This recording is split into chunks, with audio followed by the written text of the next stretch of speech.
Welcome to Brunner Studios. Today we will be learning Gavotte in G HWV 491 by Georg F. Handel. Gavotte in G is an intermediate piano piece. You will be playing with both hands. The title of the piece tells us which key we are in. We are in the key of G. You have an F sharp in the key signature. This means that all of the Fs in this piece are sharp. Using a pencil or a colored pencil, circle all of the Fs on the first line. After you play this piece, if you miss any Fs in the second or third line, circle those, but try to remember them as you get used to playing in key signatures. The time signature of this piece is 4/4. You will have 4 beats in each measure, the exception being pickup measures and the measures at the end of a phrase or the end of the piece that balance the pickup measures. If you will look here, you have 4 and before you have the first full measure of 1, 2, 3, 4. When you begin counting, count 1 and 2 and 3 and. In the speed you will play the piece. Then continue counting 4 and 1 and 2 and 3 and 4 and throughout. You have a partial measure in measure 8, 1, 2, 3 that balances your pickup measure at the beginning. You have the same configuration in measure 9 pickup and at the end. You will begin playing at mezzo forte or medium loud. After you have the repeat sign and go back, you are still at mezzo forte, but try to make some slight changes so they do not sound exactly the same. You could follow the line of the music and put a slight decrescendo here or a slight crescendo here. Never play a phrase exactly the same way twice.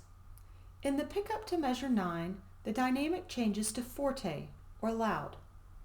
On beat 4 in measure 12, the dynamic drops to mezzo forte. In measure 14, the dynamic drops further to mezzo piano or medium soft. In measure 16, the dynamic drops all the way to piano or soft. From the piano to the next to the last measure, you will crescendo up to mezzo forte. Remember, crescendo means to gradually get louder.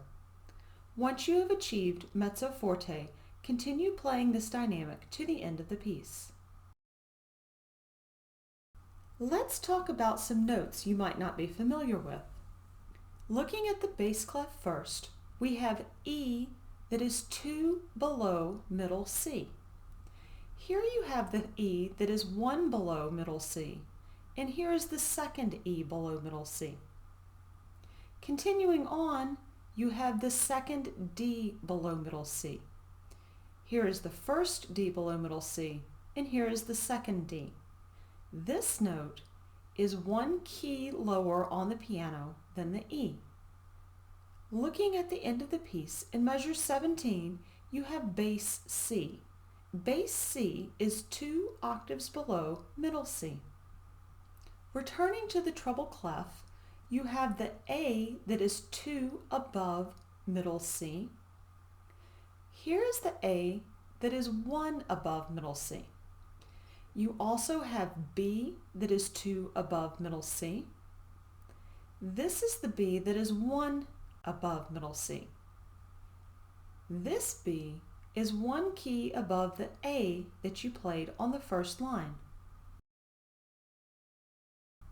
Now let's hear some playing examples. The slurs in this piece are very important. Remember that slurs mean you should connect the notes smoothly. Be careful not to slur when there's not a slur marked. This is a characteristic of this piece. Let's hear the first phrase and the right hand only.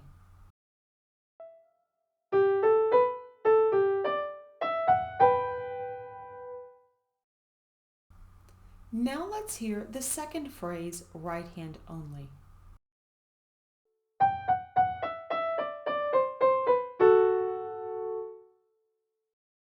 Now let's hear how the left hand is played detached.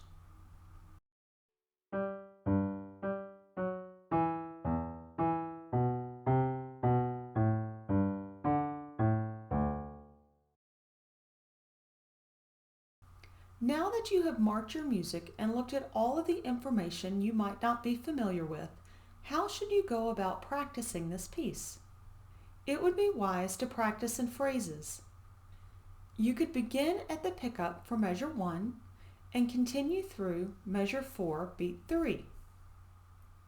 This would be your first phrase. Your second phrase would begin on beat 4 of measure 4 and continue through measure 8. Practice these two phrases independently and then play them together.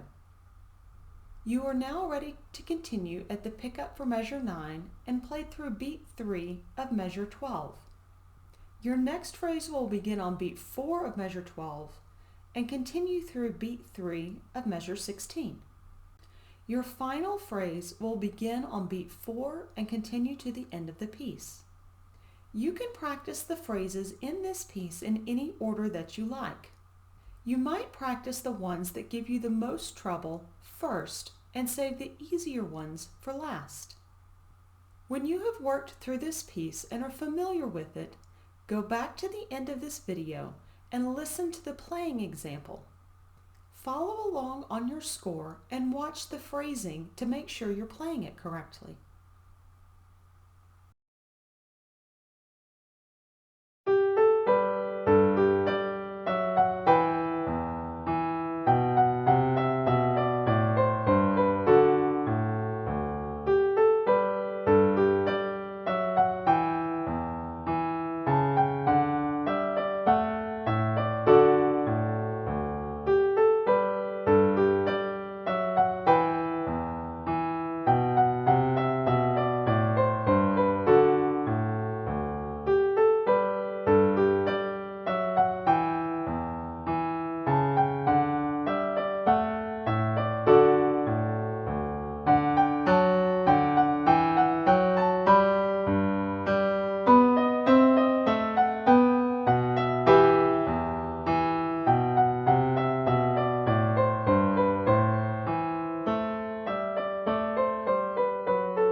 Thank you for watching this video. If you would like to see and hear more educational content from this channel, please like and subscribe.